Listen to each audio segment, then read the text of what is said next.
Good evening.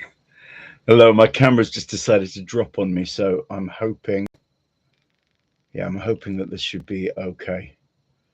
Let's see what happens.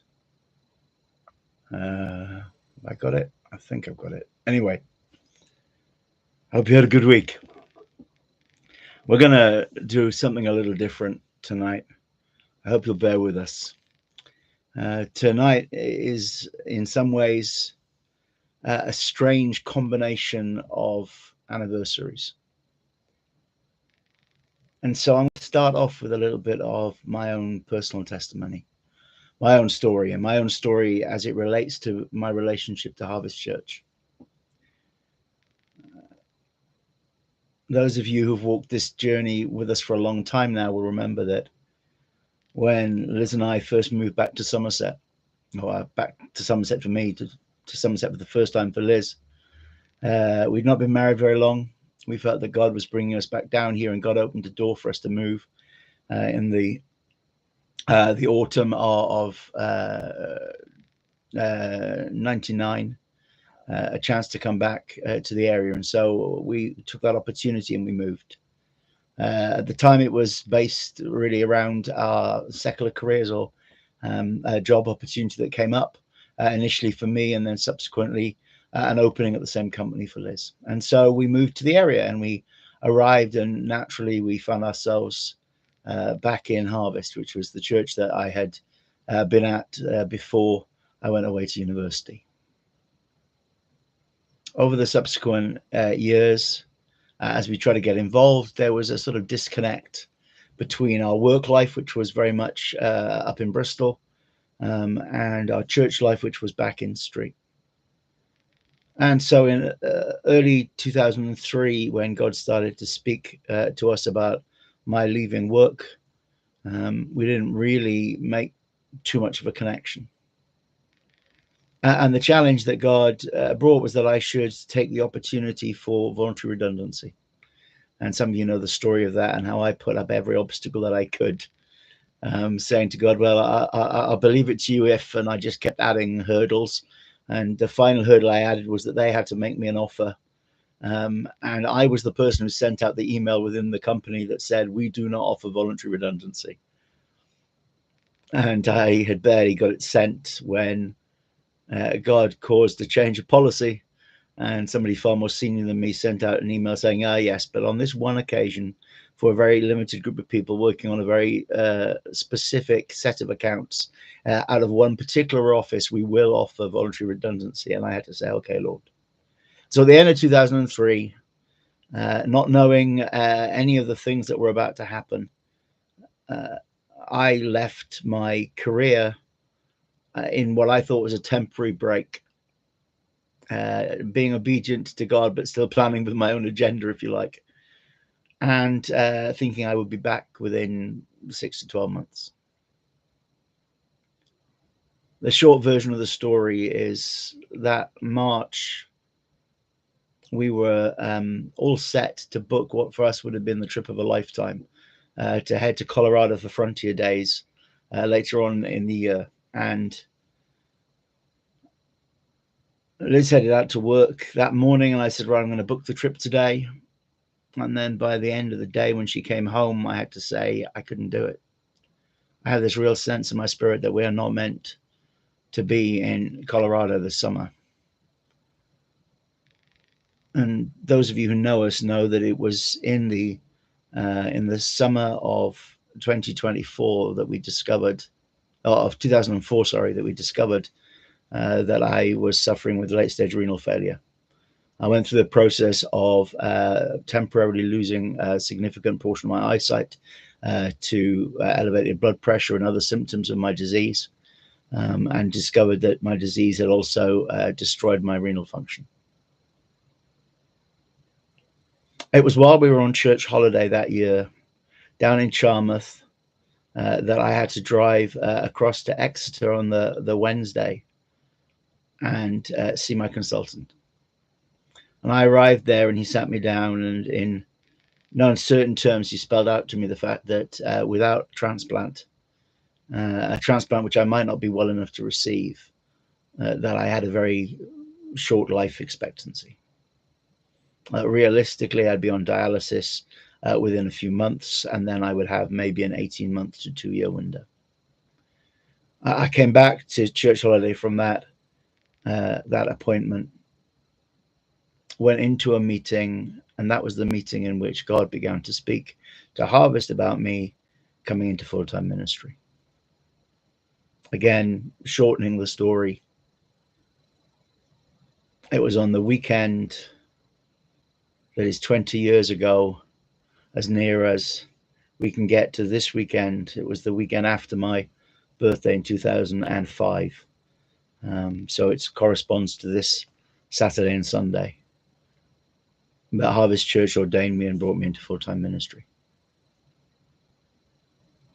And so there are lots of things this weekend that I have to speak about.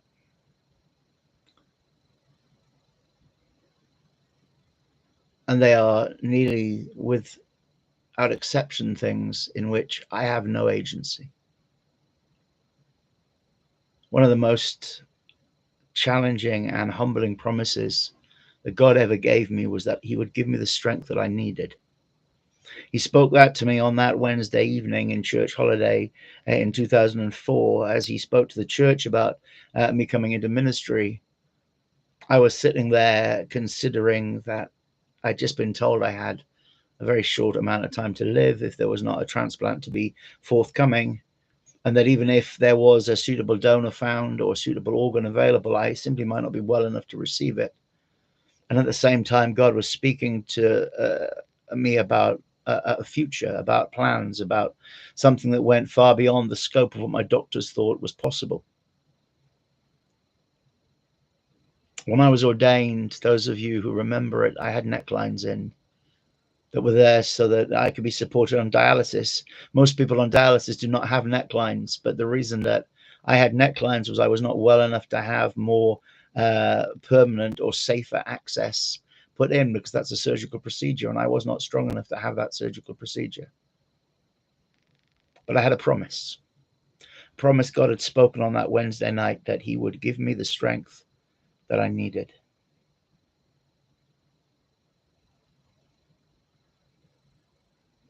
In health terms, the longest prognosis my doctors gave me in those first couple of years, it was the October of 2005 that after extensive dialysis and other treatments, I was able to receive a kidney from my mother. And even dialysis had been brutal, and even though transplant makes you feel undeniably in a way that you've healthy in a way you've not felt for, in my case, over a decade, they warn you straight away. It is just a treatment. It's just a better treatment. It's not a cure. It's not a fix. It's not a solution. And even back then, the prognosis was that I would be unlikely to gain an extra 10 years of life. And so 20 years on from my ordination, 20 years on, when I have the amazing privilege of having to explain to my beautiful son what the scars where my necklines went represent. I want to testify to God's keeping power. I want to talk about his faithfulness. I want to talk about the fact that when he gives you a promise, you can live on it. You see, it's not just about being in ministry that I have the strength that I need. It's not just about some sort of health survival, but the promise that God has been my strength. It's not just that I wouldn't have continued for 20 years. I wouldn't be breathing if God was not faithful to that promise. And so there's a lot to celebrate and a lot to be thankful for. In my own body, I feel the reality of the healing touch and the keeping power of God. But there's so much more to tell you.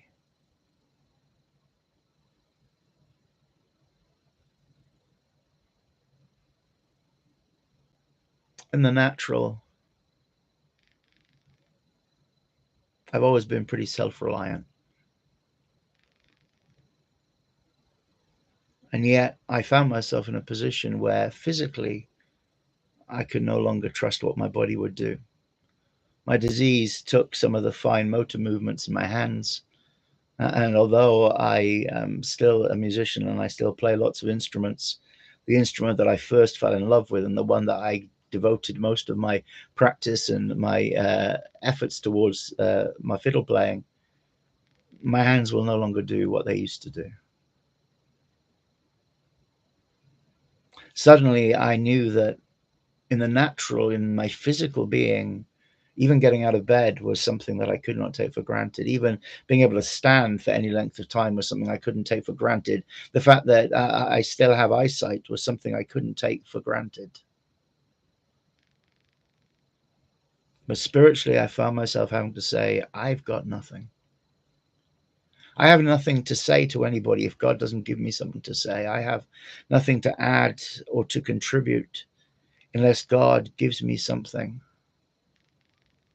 And so 20 years on, there have been things that I got right and things that I got wrong. 20 years on, there have been times when I might have been a blessing and times when I most certainly wasn't.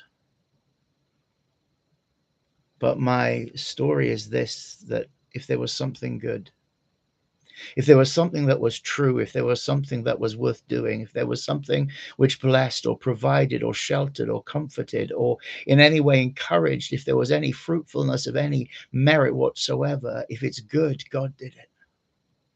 And the great privilege of my life, as God has given me years that the doctor said were not going to be mine, is that I've had the privilege of watching while God has done things that are extraordinary. Where God has taken people up and amazed us by the beauty of what He's created in them, what He's formed and what He's done, where God has given us relationships with people that we could never have imagined. That we've got to see His handiwork in what He forms in lives. And 20 years on, I am as amazed today as I ever was. And I find myself having to say what I said on the very first Sunday that I stood before Harvest, having been ordained, and said, if God doesn't give me something to say, I'll have nothing for you.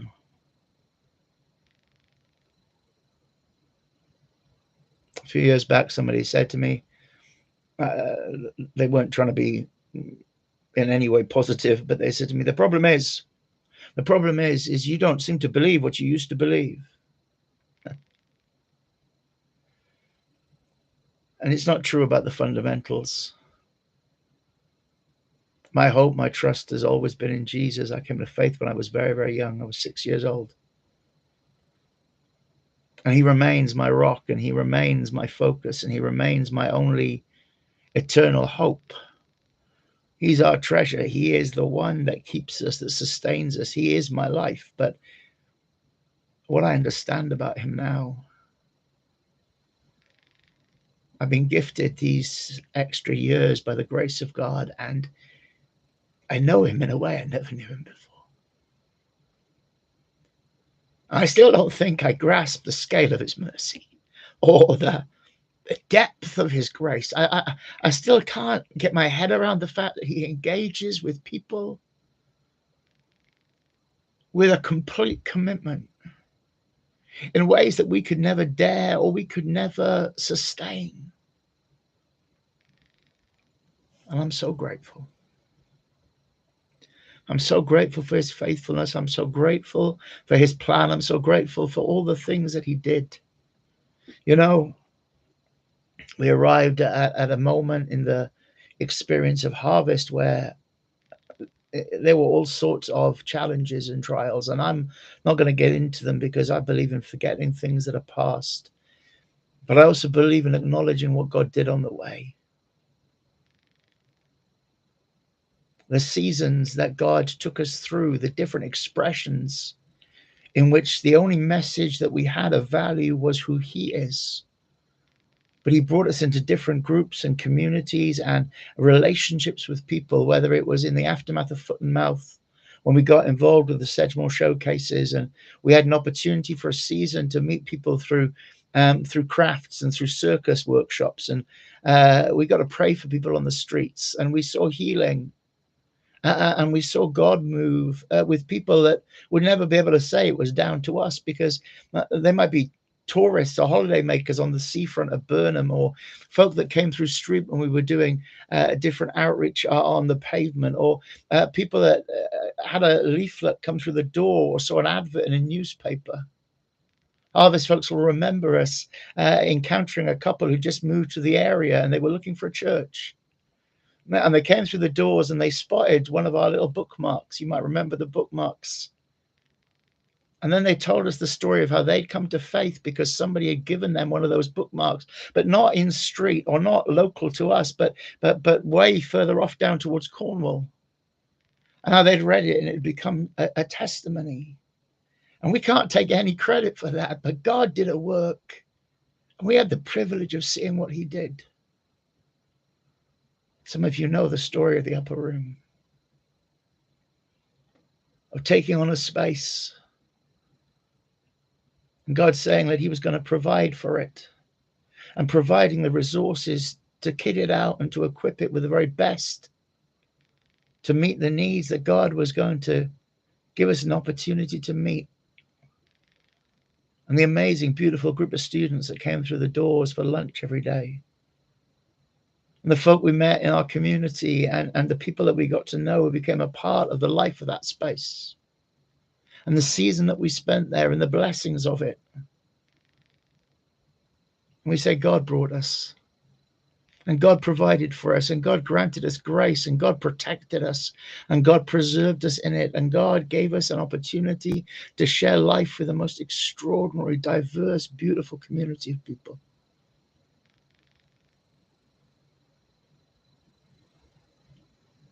We could talk about how, as that season was drawing to a close, a new season of working with the artists in our local community and create space and the opportunity to be on the high street in number 54.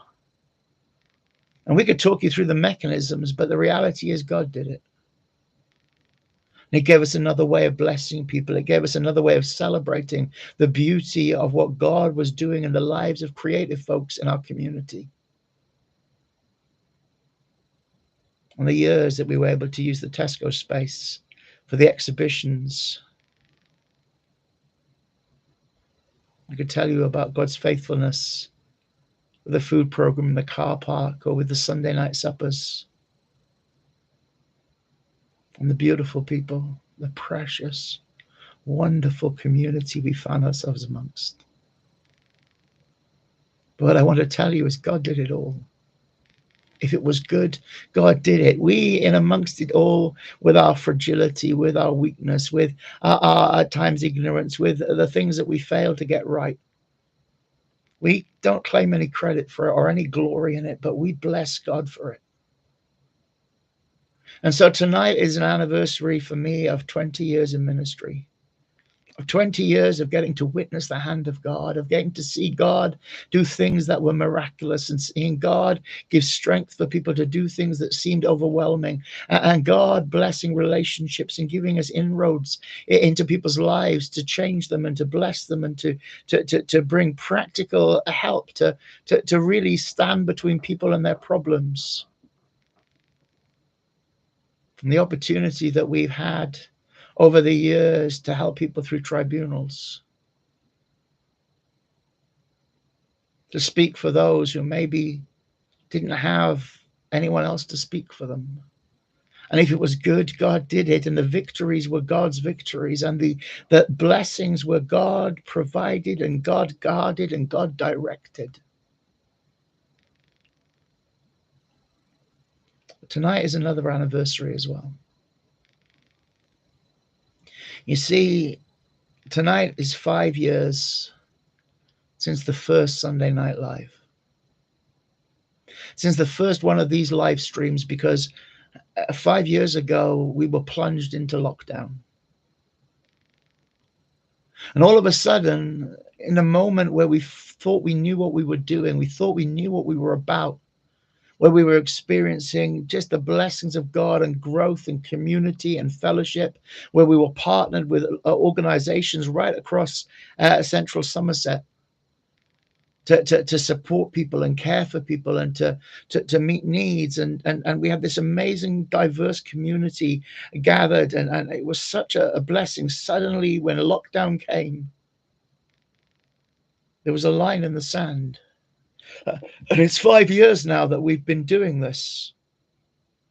And I know that for many, life has gone back to some semblance of normal in person. And this is not meant to be a statement about what anyone else is supposed to be doing. But God hasn't called us back to that yet.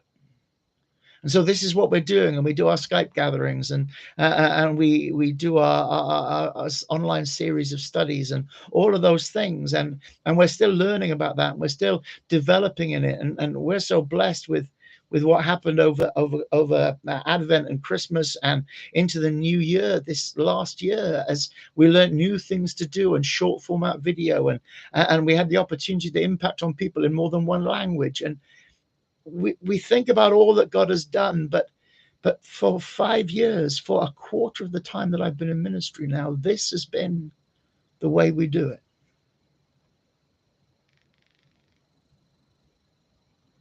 And I won't pretend there aren't days that I'm praying, God, just get us out of here. God, just move us to the next season. Just bring us to something that is more like what I was familiar with, more like what I understood it was meant to look like. And then I remember that the good stuff is God. And I might not be present in a room with people, but God is, and that's what matters, because it's never been about me. And we might be remote physically, but we are united by the Spirit of God, and He is present where you are and where I am. And He should be the heart and the functional power of any relationship between people anyway. And so tonight could be remembering 5 years and thinking of the loss and thinking of the difference and thinking of the discomfort of not doing the thing we had grown familiar with. But then I remember every season of change, God blessed it. Every time He brought us to something new, God led us. And I'm reminded of what Samuel did as Israel put the Philistines to flight again. And he put up a marker, a great stone between Mizpah and Shen. And it wasn't meant to be a dwelling, and it wasn't meant to be a resting place. But he called its name Ebenezer, saying, this far the Lord has helped us.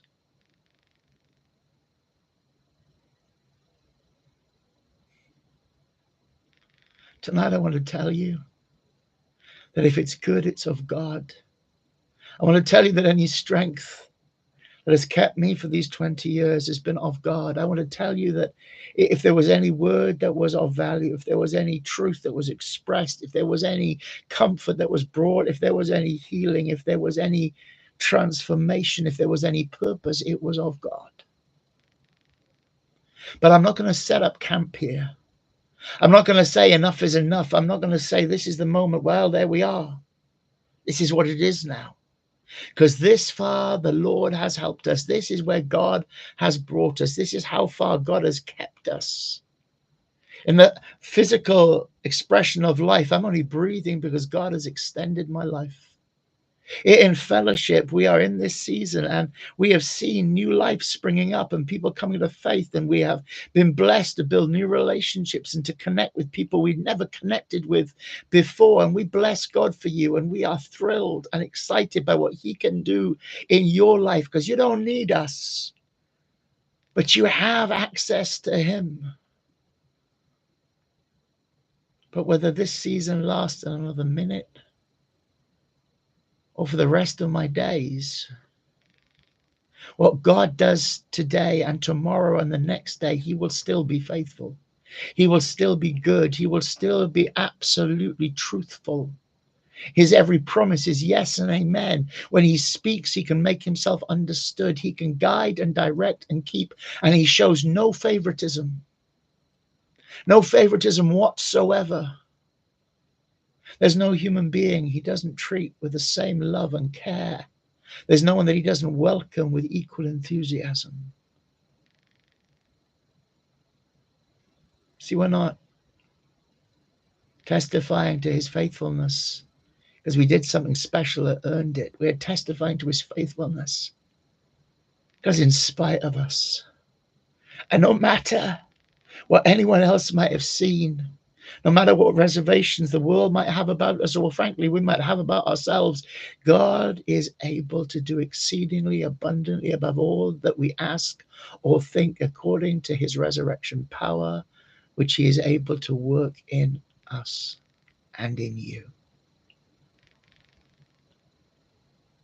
And so tonight, in the natural, it's got a mixed set of emotions. 5 years of lockdown, 5 years of not being in person.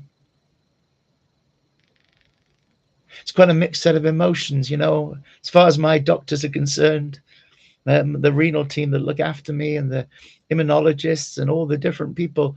I'm already a decade into borrowed time.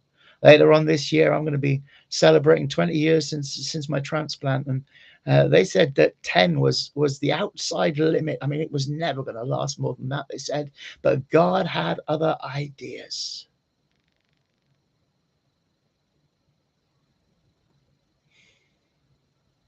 And spiritually, I wish I had known, not just 20 years ago, 30, 40 years ago, 40, what is it now, 43 years nearly since I came to, no, yeah, 43 years since I came to faith.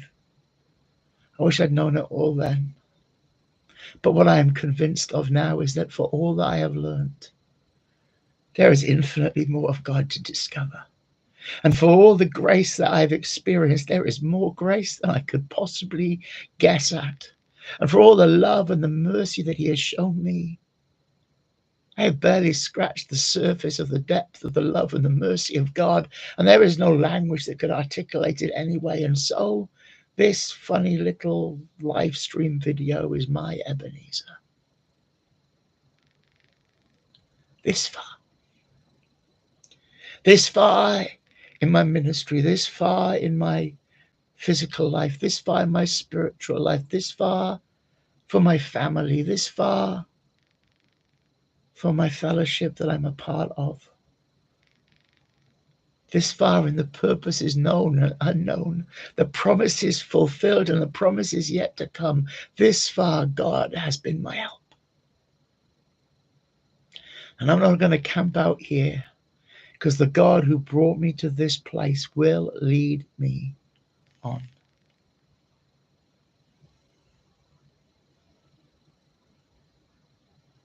One of the things we've prayed for a very long time, it's something that we've been praying as a fellowship and as individuals for at least the last 20 years, is that we would be so hidden in what God does that people would know it was him and not come looking for us. That they would get it, that they would see that we've got nothing in and of ourselves. We don't want to be the focus. We don't want to be the main event. And so on the days when I'm just wishing I could be in a big room full of people and we could be praising God together and right in each other's face, or I could be gathered with a large group of musicians, which is one of the things that, just because of who God made me, I love to do more than anything else. Remember this, that if God does a work in this season, and I believe he is, and I believe that he does, well, no one could say it was because of us, hidden away the other side of this camera lens. And so, what's the message tonight? What's the thing that I'd love you to take away? Well, the same God that has miraculously kept and blessed us can miraculously keep and bless you. That same God who's spoken and led us and guided us and taken us every step of the way and who's picked us up when we stumbled, and who has raised us up when we were too weak to stand, can do the same things for you. And the particular things that you need, the things that are specific to your circumstances, to the things that you're dealing with in your life, to the things that he calls you to.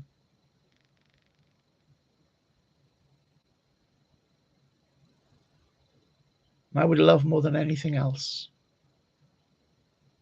to think that somehow through these fragile words you would not hear us, but you would hear the Spirit of God speaking. And that you would receive from him by faith what you need to trust in Jesus. To trust him without any fear, to trust him without any holding back, to trust him completely.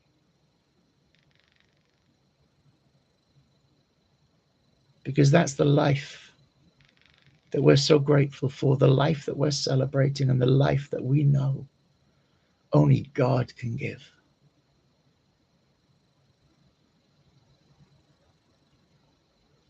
It's been an amazing journey, and it's not over yet.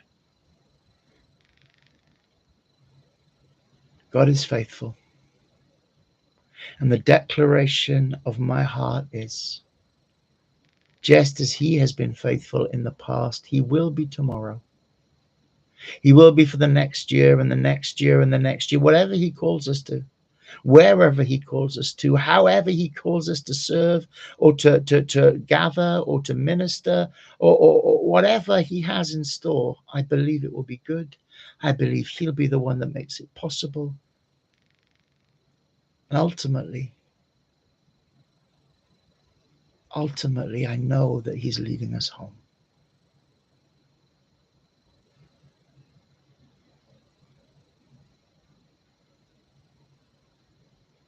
I've got so much to be grateful for. So much to acknowledge of the greatness and the goodness of God. So much of his keeping power. This is my thank you. It's not a song, but it's my praise. It's the story of what God has done. You don't really need to hear the story of anything I've done. But know that God is faithful. And that the God who has made these 20 years worth living is willing to transform your life too.